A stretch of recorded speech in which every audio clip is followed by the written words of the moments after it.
আমরা বর্তমানে রয়েছি ঝাড়খণ্ডে।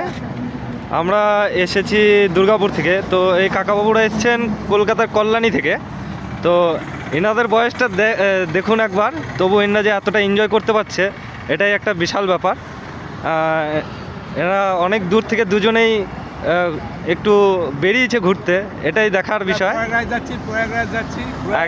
প্রয়াগরাজ থেকে যাবো রাম মন্দির থেকে যাবো বিশ্বনাথ। আবার 31 তারিখে ঘরে ঢুকে যাবো। ও সত্যি কাকাবাবু, এখানে আমাদের অভিজিৎ দা আর এই দাদাটা এসছে মুর্শিদাবাদ থেকে, রাজু দত্ত এই দাদার নাম।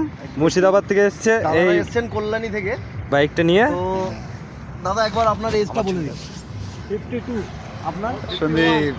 দেখুন এই এজের মধ্যে সবথেকে ভাবার বিষয় হচ্ছে যে আমরা সিএনজি বাইক নিয়ে যাচ্ছি, এটা সবথেকে ভাবার বিষয়। মানে হয়তো আজ পর্যন্ত কেউ কোনোদিন এই রেকর্ডটা করতে পারে না। এনার্জিটা দেখুন, বেলা 11টায় বেরিয়েছে, এখন বাজে 4 ক্রস করছেন এখন ওনারা।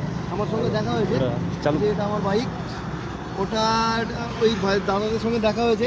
সন্দীপ মজুমদার।